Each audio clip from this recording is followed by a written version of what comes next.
Daar agter in die kerk is daar so 'n manmaatjie gewees vir Augustus met 'n klomp inligting en ons gaan nou elke keer sal daar so 'n baadjie wees ook vir die volgende maand. So daar's 'n klomp dinge wat daarin ook opgeteken is, maar ons beklemtoon 'n paar van hulle. En dit is dat ons asseblief ook vra, en dis baie belangrik, dis waaroor dit gaan in 'n gemeente. En dit is wanneer ons kerkraadsvergadering het, môre aand as die Here wil, dat ons vra dat asseblief dat die gemeente daarin sal bid. Daarvoor sal bid, onthou, elke een van die leiers wat in die gemeente is, wat in die kerkraad is voorgehou in die gemeente, is afgekondig, die gemeente het dit aanvaar, en daarom ook in die besluitneming wat daar plaasvind vir ons asseblief. En die belangrike ding natuurlik is altyd dat ons die Here se wil en sal doen. Dankie vir julle voorbinding ook in hierdie verband dan. En dan ook ons senior groep, eerskomende Dinsdag, 11:00, dan kuier ons weer met mekaar saam. Ons gaan nog steeds voort met Openbaring 12. Enige iemand en almal is baie welkom om dit by te woon. Die kinderbediening in die gemeente is 'n lekker bruisende opgewondenheid vanmôre. Ek weet nie of julle gesien en gehoor het en beleef het ook hierso by die saal, maar eerskomende Saterdag gaan hier van 11:00 af gaan ons 'n bietjie braai en Jana sê sy wil baie graag die ouers en die kinders ontmoet.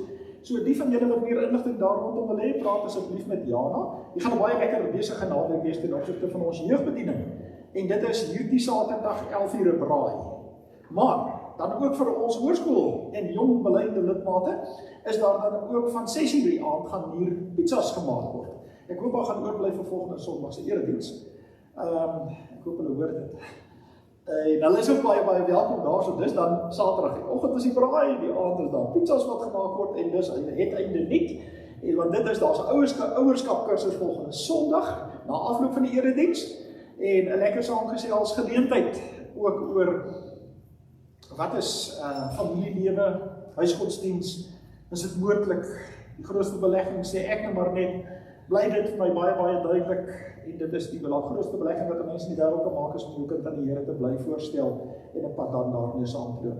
Baie opgewonde daaroor volgende Sondag, is baie welkom om in te skakel, en deel daarvan te wees. Maar, ek het nou, as ek nou so na die volgende afkondiging kyk, en hy sal hier op my rekenaar, dan gaan ek vir Julian vra, om ietsie te kom sê, rondom 'n geleentheid wat ons beplan, ook in ons feesjaar, maar Julian moet asseblief nie sê teen wie speel die Springbokke afwyk op teen wie verloor hulle daai dag nie. Goeiemôre gemeente. Ja, dankie Dominee Chris. Ja, die tradisionele manneontbyt het ons hierdie jaar vervang met iets anders en ons glo dit is sal die manne baie naby aan die hart lê, so dis 'n rugby kyk hier in die saal en Karl, hy sal sorg op 'n groot skerm dat die lekker rugby is en 'n braai.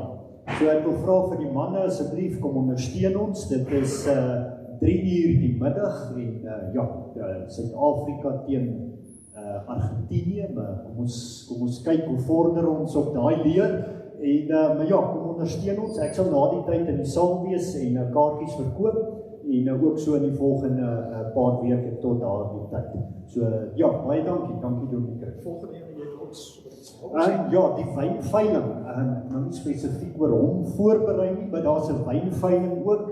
Die datum daarvoor is 11 November. En dit gaan werklik 'n baie besonderse geleentheid wees vir die persone wat reeds by van die jaar se funksies was.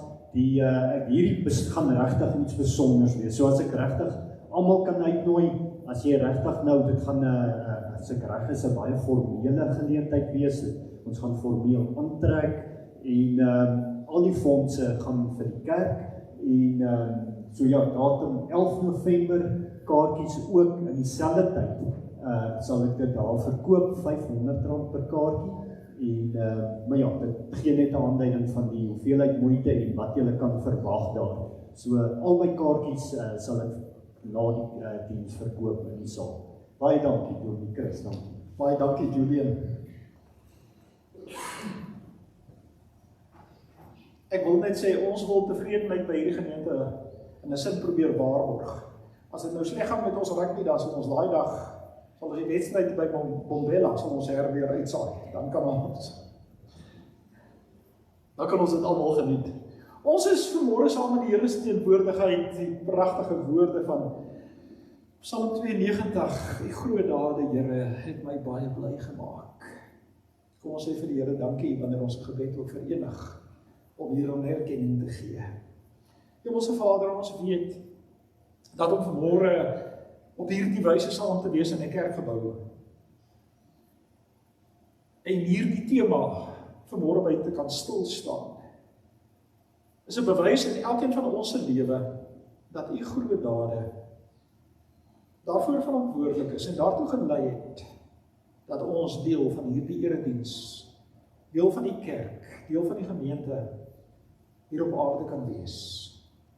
Want dit is U wat dit moontlik maak vir ons om in 'n verhouding met U te staan. Elkeen van ons wat maar 'n swak nietige mens is.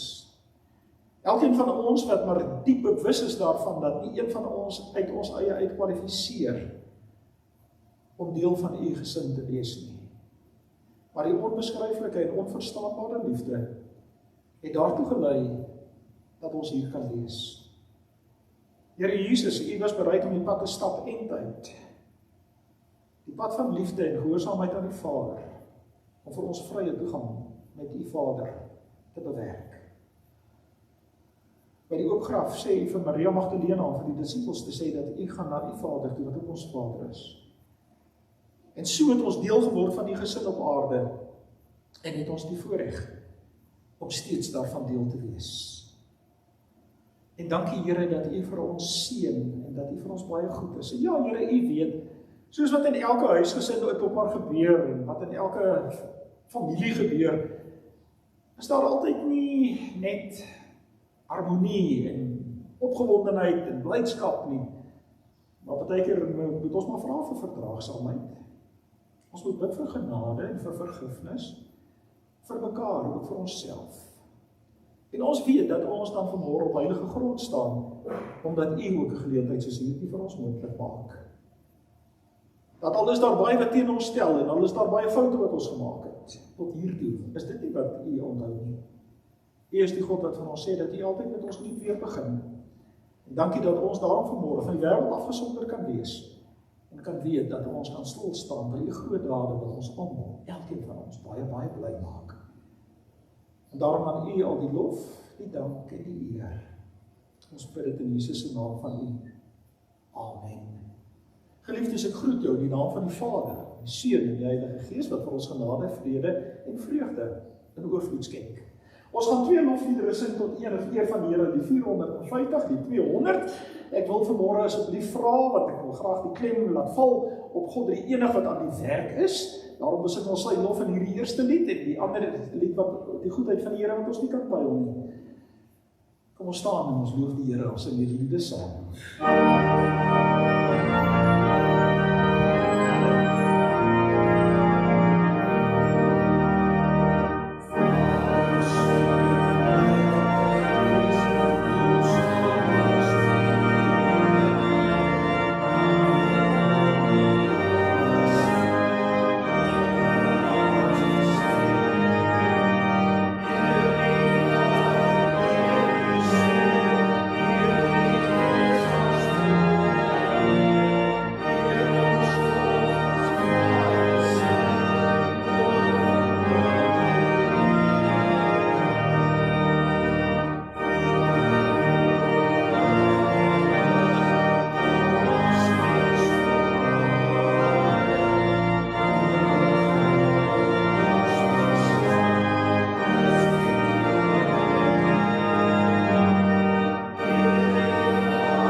ek beklemtoon wat ons gesing het, dat eer die Vader, eer die Seun, eer die Gees as God en Heer, wat ons ervaar en wat ons beleef in hierdie wêreld, God by ons wêreld, by ons lewe betrokke is. Die goedheid van die Here kan ons nie pryl nie, want ons het niks gedoen, ek het ook in die gebed dit vir ons voorgegaan, ons het niks gedoen om ons by God te kwalifiseer nie. Ons het alles gedoen om gediskwalifiseer te word. Die gedeelte wat ons, as die Here wil Dinsdag ook by ons seniorgroep hanteer, is ook die aard van die duiwel om ons te herinner aan ons swakhede, aan ons foute, aan waar ons verkeerd opgetree het. Dis die Here wat vir ons sê, hy gee vir ons 'n nuwe begin. En as dit teen ons moet tel dat ons oortreding was, dan het ons 'n groot probleem. Maar hy doen dit nie. Hy gee vir ons die nuwe geleentheid en daarom sou ek o Heer nie vereer nie, sou ek die goedheid nie verstaan, sou U my raad gee, ek nie leer nie, die weg wat U my wys nie gaan. Dis 'n retoriese vraag. Daarom wil ek vra voordat ons vanmôre uit Psalm 92 lees, dat ons asseblief in gebed sal stil word. Ek vir die geleentheid gee vir stil gebed. Dit bly altyd so belangrik en daarom ook elkeen wat aanlyn hierna kyk of hierna sal kyk, wil ek ook vra, dat wanneer jy aanklik kyk na hierdie gedeelte, moet asseblief nie besig aanhou daar in die kombuis aangaan met dinge of in die sitkamer of in die familiekamer of waar ook al nie. Sonder jouself af. Stel jouself in, weg van die wêreld. Word stil en rustig. Ek moet nie sê iemand anders moes nou vanmôre, moet hulle dalk hier gewees het of nie. Ek weet die dominee toe ek 'n kind was, het altyd gesê, ons sit nie met sambreeltjies in die kerk nie. As die reën, dan moet dit iemand anders dit hoor nie. Ons is hier om die Here wil hê ons moet hier wees. Hy wil vanmôre met ons elkeen praat, want jy dit aanlyn en kyk ook. Daarom gee geleentheid eers vir stil gebed, dat ons stil word. Ons oopstel vir die Here, ook vir sy woord vanmôre, dat hy met elkeen van ons, en jy kan jou hande in gebed saamvou, of jy kan jou hande reg eintlik net oop ook in 'n gebedsgebaar, om te vra dat die Here met elkeen van ons vanmôre sal praat. Ek gee geleentheid vir stil gebed.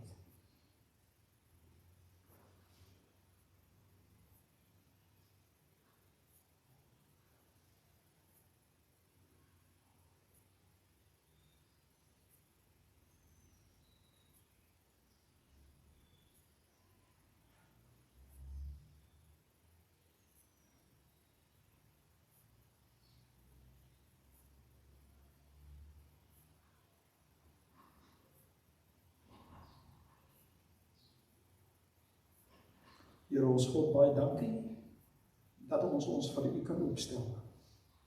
Dat U deur die Gees ook in ons elkeen woon en werk. Dat ons ook vanmôre die verwagting het dat ons anders by hierdie kerk se deure uitstap as wat ons hier ingestap het. Omdat ons U woord gehoor het en omdat ons 'n ontmoeting met U gehad het. Dat ons kan verander word, verbeter kan word. Waar U vir ons lei op die pad wat U wil hê dat ons elkeen moet loop. Amen. Psalm 92, een van die mooiste psalms. Een van die mees gelaaide psalms. As ons die hele psalm vanmôre lees, gaan ek net hierna vir julle wys waarop gaan ons fokus. Maar Psalm 92, as jy Bybel hier het, asseblief laai saam met my daarheen. 'n Psalm, 'n lied vir die Sabbatdag. Dit is goed om die Here te loof, om die naam te besing, Allerhoogste, om elke môre van die liefde te getuig en elke aand van die trou. Om dit te doen met snaarinstrumente, met harp en lier. Die groot dade, Here, het my baie bly gemaak. Ek wil juig oor wat U gedoen het. Groots is alles wat U doen, Here, ondeurgrondelik U gedagtes. Wie dit nie besef nie, is 'n dom mens. Wie dit nie insien nie, is sonder verstand. Al is die goddelose voorspoedig, al floreer almal wat onreg doen, hulle sal vir goed uitgewis word. U regeer vir ewig, Here, en dit staan vas, U vyande sal uitgedelg word, Here. Almal wat onreg doen, sal vernietig word. Maar vir my gee U krag soos die van 'n buffel. U laat my 'n oorwinningsfees vier. Ek kyk op my teenstanders neer. Ek luister sonder vrees na die mense wat niks ontsien nie, wat in opstand teen my is. Die regverdiges sal sterk wees soos palmbome, Soos hoë seders op die Libanon. Hulle vind hulle krag in die huis van die Here en groei op in die tempel van ons God. Selfs in hulle ouderdom sal hulle nog toeneem in krag. Hulle sal fris en lewenskragtig wees. So sal blyk dat die Here regverdig is, dat daar by hom geen onreg is nie. Hy is my rots. Geliefdes in die Here, hier is die woord van die Here. Jy sal baie gelukkig wees as dit die handleiding van jou lewe is. En ek dink jy het agtergekom terwyl ons hierdie gedeelte gelees het en ons het die gebruik baie keer in die gemeente dat ons, veral dan met ons kerkraadsvergaderings, dagbestuurvergaderings, 'n wandel in die woord, ons gedeelte wat ons lees en elkeen sê wat hulle daar hoor en wat hulle daar sien en waarop hulle dan fokus. En dit sou baie interessant eintlik vanmôre gewees het om te kan hoor as ons die hele Psalm 92 vat. Watter gedeelte het met jou gepraat vanmôre? Wat het jou opgeval? Wat het jou bietjie meer aandag daaraan laat gee? Want daar's baie beelde wat in hierdie Psalm gebruik word. En daarom gaan ek weer vanmôre, soos wat ek baie keer maar sê, moet ek eerlik erken. Ons gaan nie in die hele gedeelte van aandag gee nie, dit gaan baie lank gaan. En daarom vra ek vanmôre dat jy asseblief saam met my, en uiteraard weet hulle wat die tema vanmôre is, maar laat ons in die 5de tot die 10de vers van hierdie Psalm vanmôre daarop sal fokus. Dis waaroor hierdie gaan. Daarop gaan ons fokus. Ek wil weer eens sê, gaan lees asseblief hierdie Psalm in totaliteit weer en weer. Dit is regtig so 'n besondere ryk Psalm. Nou, as ons na hierdie Psalm kyk vanmôre, is dit duidelik dat ons daar hierdie verse, "U groot dade, Here, het my baie bly gemaak en ek wil juig oor wat U gedoen het. Groots is alles wat U doen, Here, ondeurgrondelik U gedagtes." En nou wil ek vanmôre vir jou vra. Ek gaan nou terugkom na hierdie teksgedeelte en maar ons moet regtig om te verstaan en beter te verstaan waaroor dit gaan. Is dit nodig om weer die groot profeet Jesaja hiermee saam te trek? Want kom ons sê vir mekaar. Iemand het by geleentheid dit baie mooi verwoord en ek het dit al 'n paar keer in die gemeente ook gesê dat diens aan God, hoe ek God in my lewe dien, word bepaal deur my begrip van God. Gods begrip bepaal Gods diens. As ek dink dat God, en ek weet ek word baie keer maar so sydelings word daar baie keer verwys dat daar is 'n liewe Jesus, maar dis nie net 'n liewe Jesus nie. As ek net vir Jesus sien wat die hele tyd vir my en God wat vir my reg staan om vir my te bedien en my te vergewe, soos Voltaire by geleentheid gesê het, as daar 'n God is, want hulle het op 'n stadium wat hy gesê, daar is nie 'n God nie, hy sê, maar as daar 'n God is, kom ons gee vir hom werk. Let's give him a job. Sy werk is om te vergewe.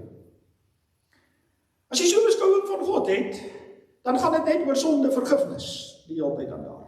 Dis toch baie lank, is dit nogal 'n benadering wat mense het. Skryf Paulus daaroor en hy sê, wat sal ons dan hiervan sê? Sal ons nou meer sonde doen, omdat ons weet dat die Here ons die hele tyd vergewe? Dan moet jy die Hebreërskrywer gaan lees wat sê, hoorie, as ons eers een keer tot die lig gekom het en ons hou aan met die praktyke van die duisternis, is ons in die moeilikheid, Hebreërs 6. Dan lees dit ook asseblief. As ons God sien as hierdie ver af God. Ek het dit ook al van tevore gesê, en soos 'n mooi sing Bette Midler daaroor van God is watching us from a distance. Verskriklike mooi lied, swakste teologie wat jy kan kry. God is nie op 'n afstand nie. Ons sal aan die einde van die oggend ook voel jy baie keer dat die Here ver is, maar die Here is nie ver nie. Die Here is die hele tyd by ons deur sy Gees. Dis ons wat baie keer ver van hom af beweeg, maar hy is daar. God is nie ver en onbetrokke by ons lewens nie. As jy vir God sien as iemand wat kwaai is en 'n frons op sy voorkop het, en net kyk wat ons verkeerd doen, jy ook eintlik net verkeerde beeld van God. Die aangrypende is dat God onder andere openbaar word. Jesus kom wys dit vir ons, om te sê God is ons Vader, hy is ons Pa, hy is ons hemelse Pa. En hy laat nie net Gods water oor Gods akker loop en laat mense net sê en doen wat hulle wil nie. Dit is so dat ons baie keer maar dit beleef dat die Here bietjie streng is met ons. Maar dis om ons te vorm. Dis om ons te lei, dis om ons te verander. Dit het weer vir ons in die gebed voorgegaan. Ek het in hierdie erediens loop ons eintlik in, en ons loop anders hier uit. Nie omdat ek preek nie, maar omdat ons 'n ontmoeting met God het, en dat hy vir ons verander. Hy verander ons deur ons te verbeter, deur ons te vernuwe. Dis waaroor dit gaan. Ons bly nie dieselfde nie. Ek kom nie met 'n klomp voorboude en sê, Here, ek wil nou hoor, waar vind ek sanksie vir my oortuigings nie. Ons kom voor die Here staan, soos wat ons in stil gebed gedoen het, en gesê, Here, maak my oop. As dinge waarvan ek bevry moet word in hierdie lewe. As dinge wat ek moet begin doen, wat ek nie op hierdie stadium nog gedoen het. Nie net julle nie, ek, ons almal. En as ons enigstens wil verstaan waaroor dit dan gaan, dat die groot dade van die Here ons bly gemaak het, moet ons na Jesaja 44 toe gaan om te sien dat daar 'n skrille kontras geteken word tussen God, die Here God, en afgode.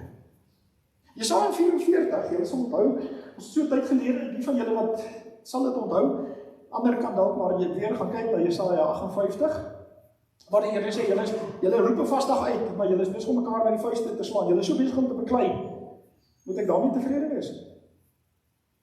Paulus skryf vir die gemeente in Galasië, julle byt en net van julle mekaar verskeer, dis wat by julle plaasvind, dan dink ek God moet daarmee tevrede wees.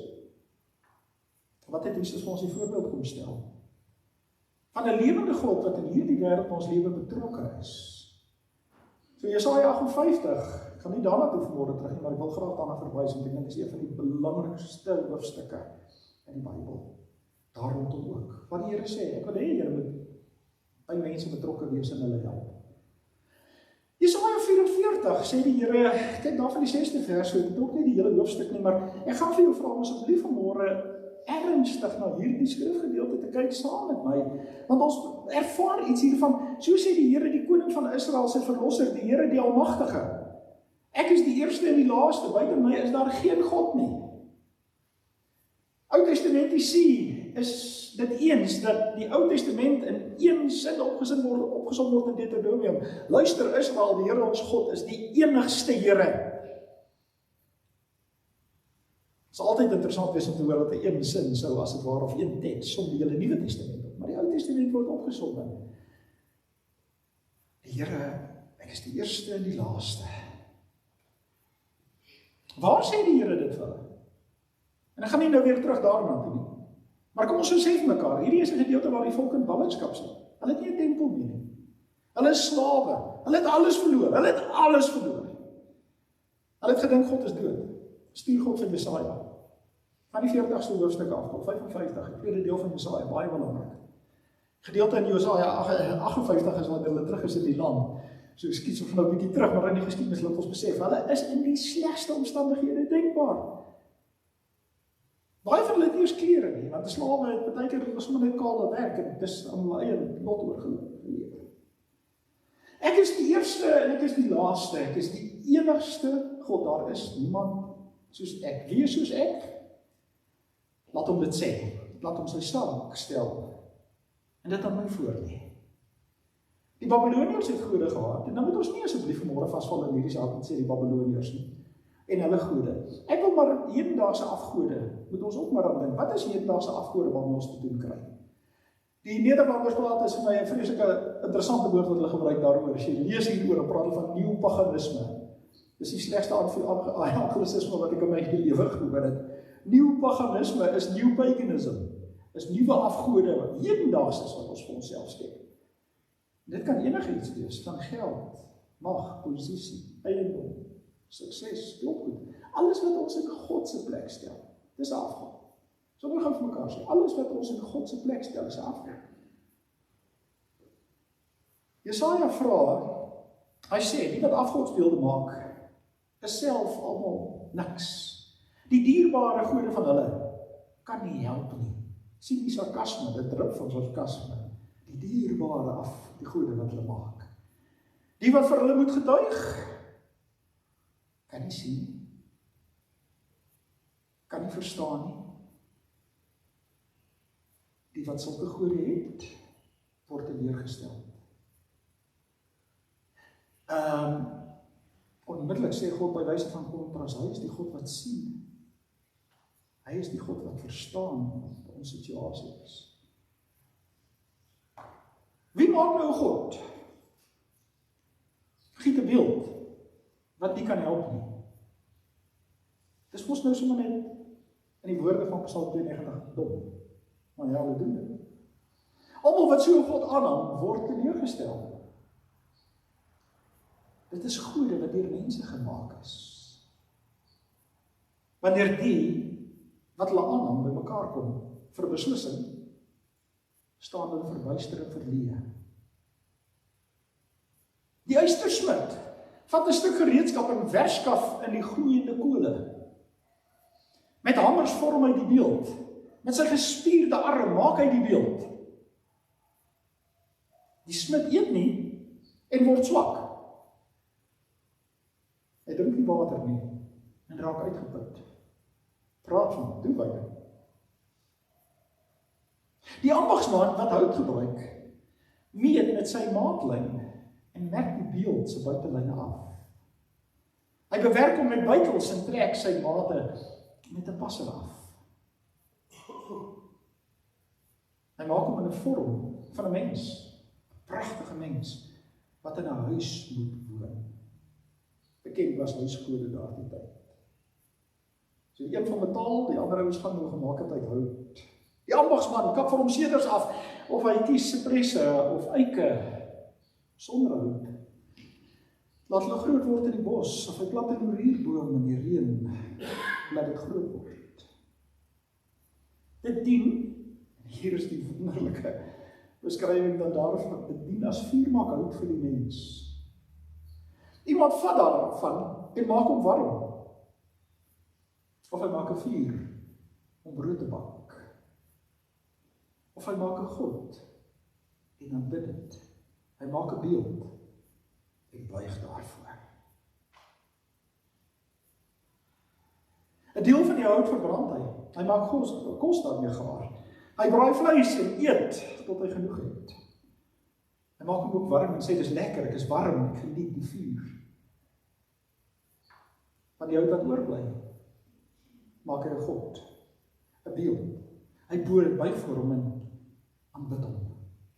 Hy bid tot hom en sê, red my, want jy is my God. Moet ons verder gaan, want dit is absoluut absurd. Ons gaan verder. Sulke mense weet nie wat hulle doen nie. Hulle het nie insig nie. Hulle oë is toegepluister. Hulle sien nie. Niks dring tot hulle verstand deur nie. Hulle kom nie tot besinning nie. Hulle het te min kennis en verstand om te sê, 'n gedeelte van die hout wat ek verbrand, het ek op die kole kosgaar maak. Ek het vleis gebraai en geëet. En nou moet ek, wat oor is, afskuwelike afgod maak. Moet ek voor 'n stuk hout buig? Iemand wat hom met as besig hou. En nou word die gode vergelyk met as wat uitgebrande hout is. Laat hom mislei deur sy eie verdraaide opvattings. Kan homself nie red nie. En hy vra hom nie af. Is dit nie 'n ding waarmee ek my besig hou? Hierdie is 'n aangrypende belangrike saak wat deur Jesaja gestel word vir elkeen van die hoorders van daardie tyd en ook vir ons vandag. Want elke keer wanneer ons in hierdie wêreld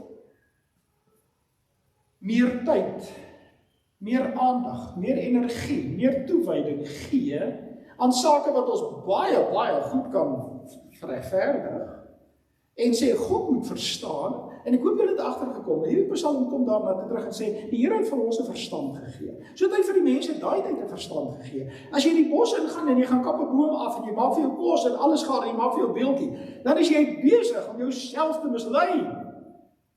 Dis mos dom, dis onnosel. Nou ek weet, vandag mag jy nie sulke woorde sê nie. Daar's menseregte kommissies, daar is menseregte, daar is dit, daar is dat, daar is wat. Niemand kan leer vir iemand sê, maar uiteindelik dis nogal mooi dat die Bybel noem dit by sy naam. Dis sonder indig, want u goeie dade het my baie bly gemaak. Ek wil juig oor wat hy gedoen het. Groots is alles wat U doen, Here. Ondeurgrondelik, U gedagtes. Kom ons gaan kyk na elkeen van hulle. U groot dade, Here. Is onmiddellik 'n beskrywing daarvan dat die psalmdigter sê wat ek en jy beleef in hierdie wêreld, dat God nie 'n dooie beeld is nie.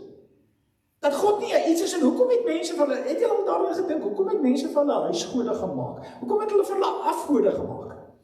Zeer sekerlik omdat ons baie vroeg leer, ook in die sosiologie en selfs in die filosofie, dat die diepste begeerte van die mens hunker om aan iets buite homself te glo. Jy weet dit, nee. Hoekom wil ons in iets buite onsself glo? Daar's twee baie belangrike antwoorde daarop. Hier is sommer filosofie 101. Sodat ons vreugde kan deel met daardie godheid, maar ook die skuld met daai godheid kan deel. Genesis 3. Adam, wat het julle gedoen? Wat sê Adam? Dis nie ek nie. Dis die vrou wat U my gegee het. Ons vat nie skuld nie. Vir die vrou vra wat het jy gedoen? Ek nie, is die slang. As is goed om die bal uit te gee, beter is die springbok agter my. Maar God is 'n God wat nie in 'n beeld vasgevang kan word, maar daarom is deel van die 10 gebooie, jy mag geen gesnede beeld maak, of enige gelykenis, bo die hemel, onder op die aarde, of onder in die waters onder die aarde nie. Want die oomblik wanneer mense 'n beeld maak, dan beheer jy daai beeld, dan manipuleer jy die beeld. Daarom as jy 'n huisgode het en jy wil iets regtig goddeloos en onverantwoordelik aanvang, dan vat jy daai beeld, dan sit jy dit onder die kussings daai een kant. En jy doen wat jy verkeerd, jy weet wat verkeerd is, en later haal jy die beeldjies uit en sê, ek is so jammer, ek vra vergifnis. Vergewe my. Met God kan dit nie so werk nie.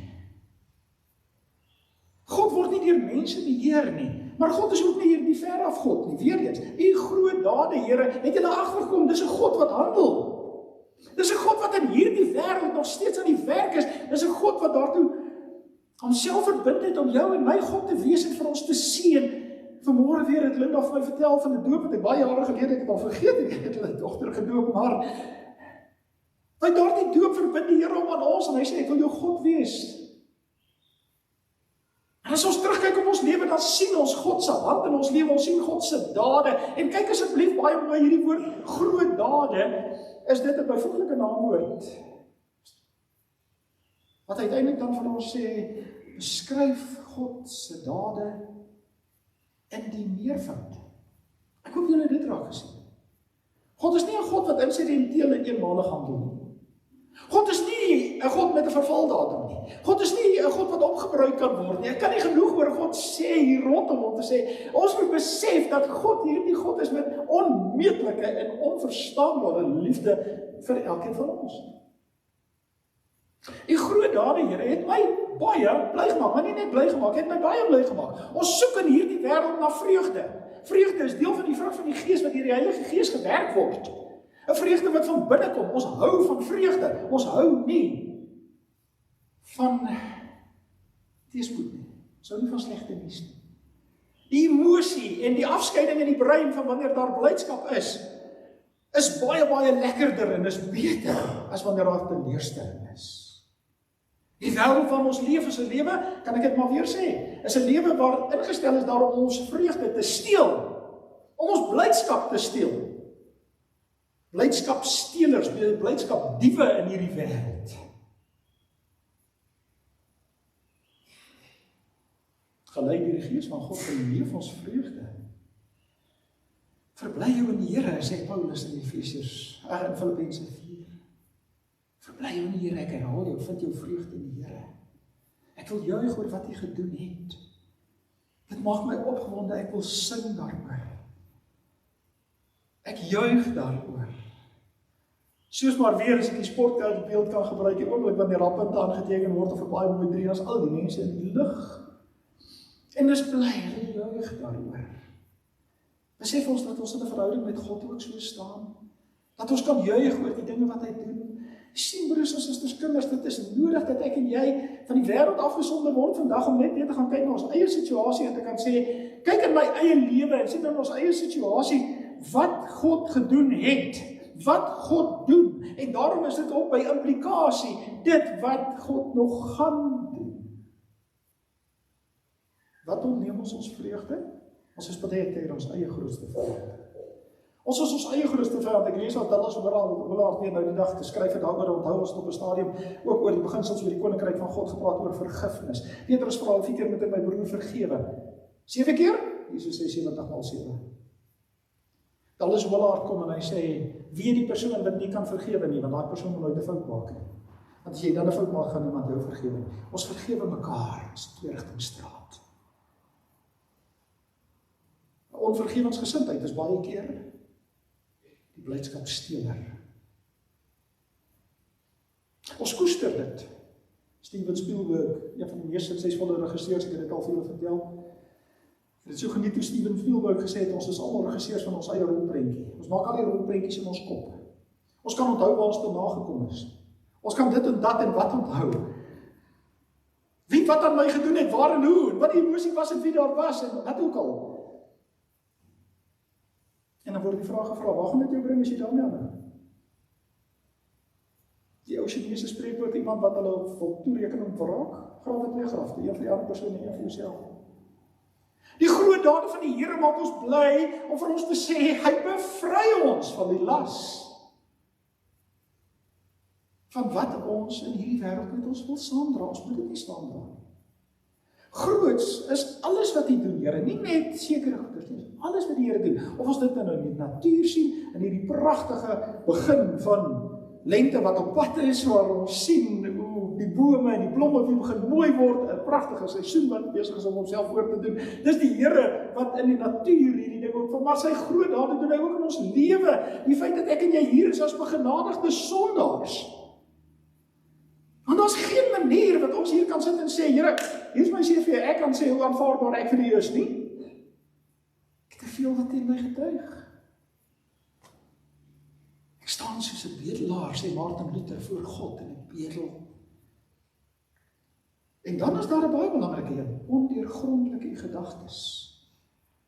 Daarmee erken die psalmdigter, ons, hoor baie mooi, kan nie vir God verstaan nie. Ons kan nie.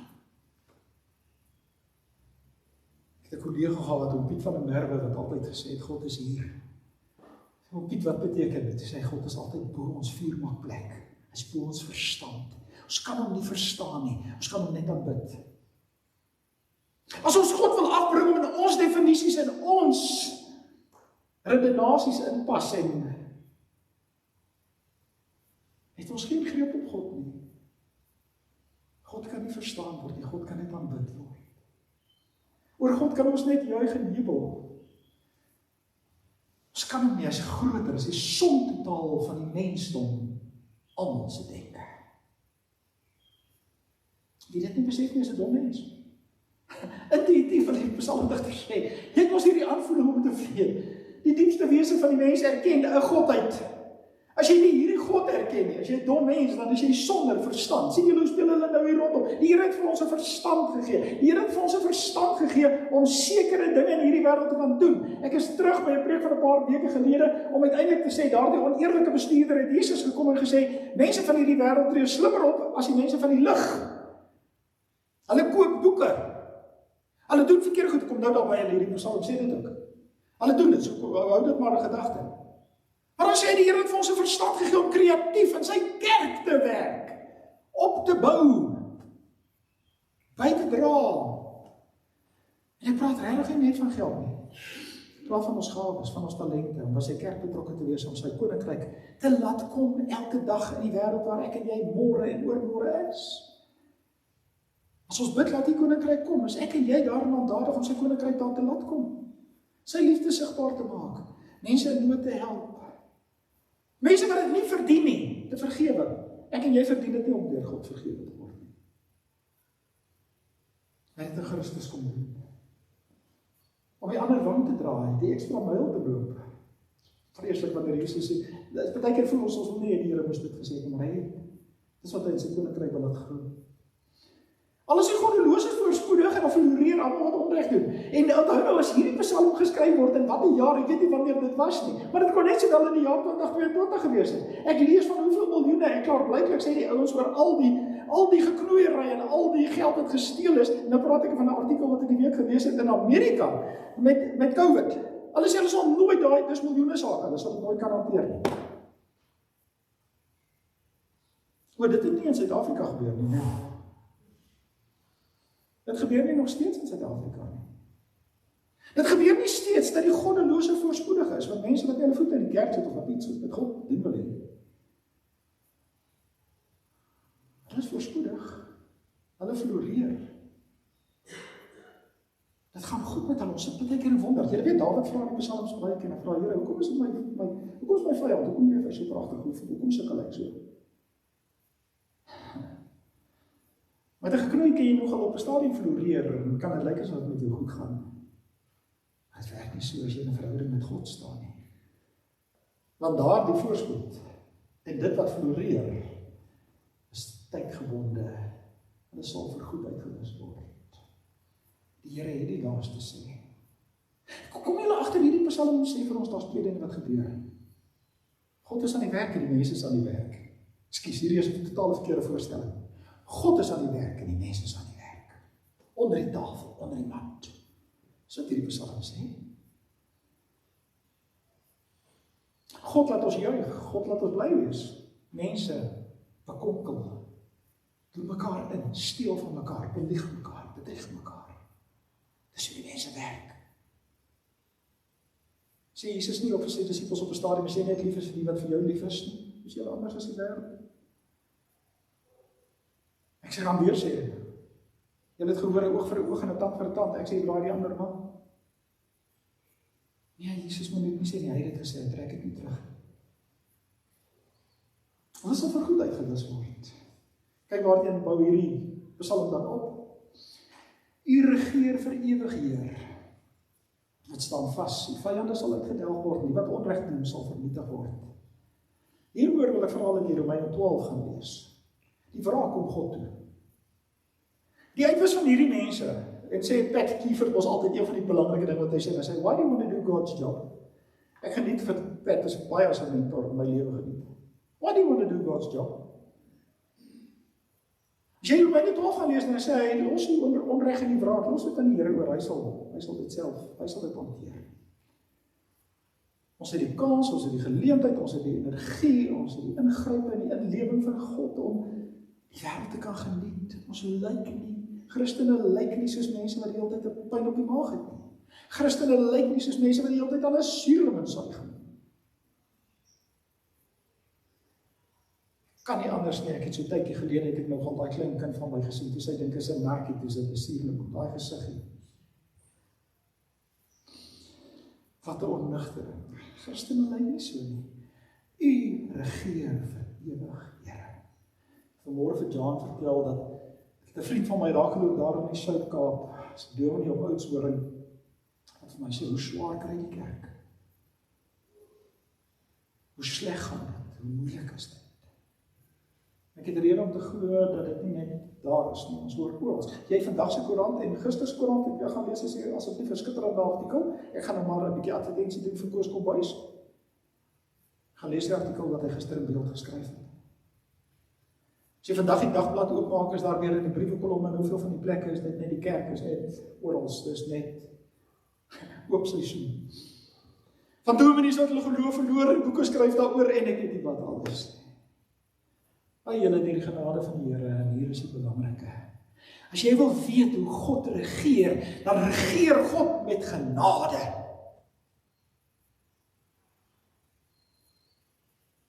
Genade is nie om iets van nie te kry nie. Genade is om die teendeel te kry van wat ons verdien. God het sy seun gegee, daarom is hierdie prentjie vir my so besonder. Sy seun gegee om aan 'n kruis te sterf vir jou en vir my. Die hart daar sal as die dryfveer van liefde, kan ek dit weer sê, wanneer jy wil weet hoe God in hierdie wêreld, hoe groot daar die Here kan bly gemaak, beteken dat die Here in genade en liefde dinge doen. Ons beleef dit.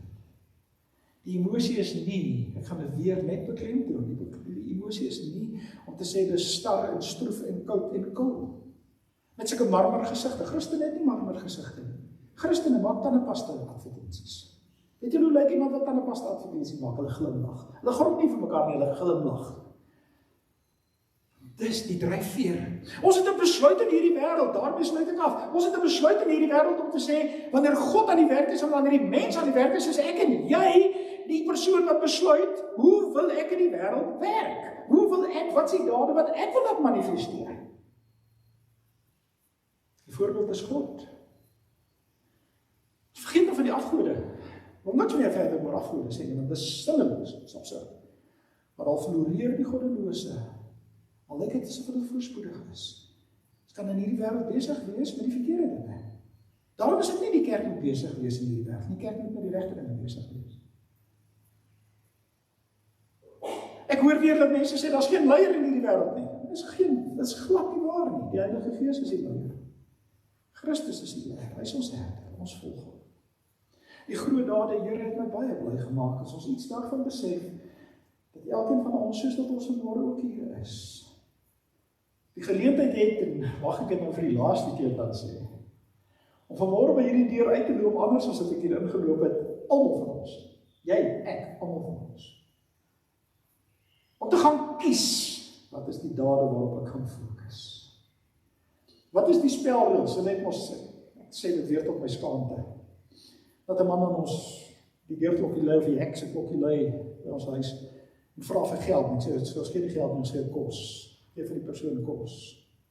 Ek wil nie die kos hê nie. Geef vir my kos. Ek vat die kos, gooi dit op die sypaadjie en hy loop. My eerste reaksie is nie weer kos by hierdie huis kry. Ek was nog eers by die trappies gewees van die huis nie. Toe die Gees my oortuig daarvan. Nou volgens sy spelreëls. As ek gelei word deur die Gees van die Here, kan hom almal die kos dan neergooi as hulle wil. Ek word deur die Here gelei van mense wat onder is, kan kry, te gee. Ek doen dit nie om hulle waardering te kry en dat hulle op en afspring en te kere gaan nie. Ek doen dit omdat ons 'n dryfveer het van binne. Ek sê regtig vertel hierdie gebeurtenis weer eens tot my eie skande. Want daar het ek geleer, sodat ek dit ons almal, want die Here gee vir ons weer kanse.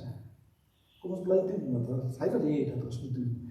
Want onthou nou net, hierdie groot dade doen die Here vandag nog in en deur en met mense soos ek en jy. Ons word gebruik om die lig in die wêreld te wees. Ons word gebruik om sy liefde te wys. Sy groot dade gaan voort. Sluit jou en my nie uit nie. Ons is tot die Here se beskikking. Amen. Kom ons bid saam. Ons Vader, om die kind te wees, weet ons, is 'n groot voorreg, maar daar's ook verantwoordelikhede daaraan verbonde, en dit is om gehoorsaam aan U te wees en gelei deur die liefde te wees. Om uiteindelik te weet dat U die Here is, dat die Gees in ons elkeen woon en werk, en dat U in 'n uiters persoonlike verhouding met elkeen van ons wil staan, vir ons gawes gee en vir ons waardig ag, om dan ook in hierdie wêreld verskil te maak. Maak vir ons getrou daarin asseblief, Here. En ja, ons kan daaroor juig ook wanneer ons môre aan die kerkraadsvergadering het, om soveel van die groot dade dan ook kan sien en dit kan vier. Nie om onsself op die skouer te klop nie, maar aan U die eer te gee dat U vir ons waardig ag, om deel van U taakspan op aarde te kan wees. Doen dit met elkeen van ons ook in ons eie omstandighede waar ons ook in hierdie week bevind. Ons bid dit in die naam van die Vader en die Seun en die Heilige Gees, God die enig wat by elkeen van ons se lewens betrokke is. Kom ons dien die Here met ons liefdegawes.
ons antwoord die Here op sy woord.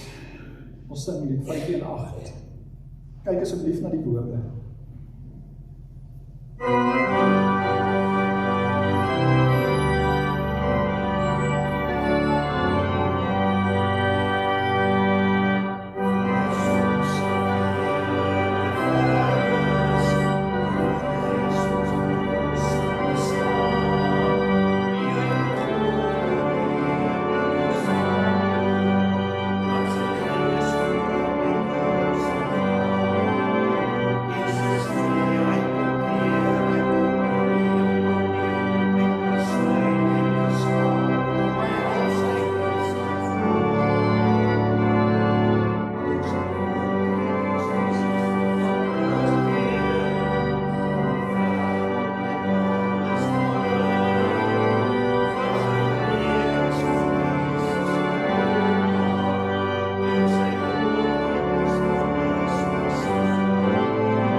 Saamloop en dat sy gees oor hom met jou sal gaan.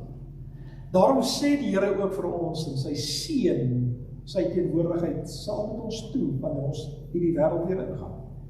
En weet dat die genade van die Here Jesus Christus en die liefde van God die Vader en die wonderwerking van die Heilige Gees ons sal lei en sal gebruik daarin sy groot dade te doen tot ons Here en Koning ons elkeen eendag weer kom haal.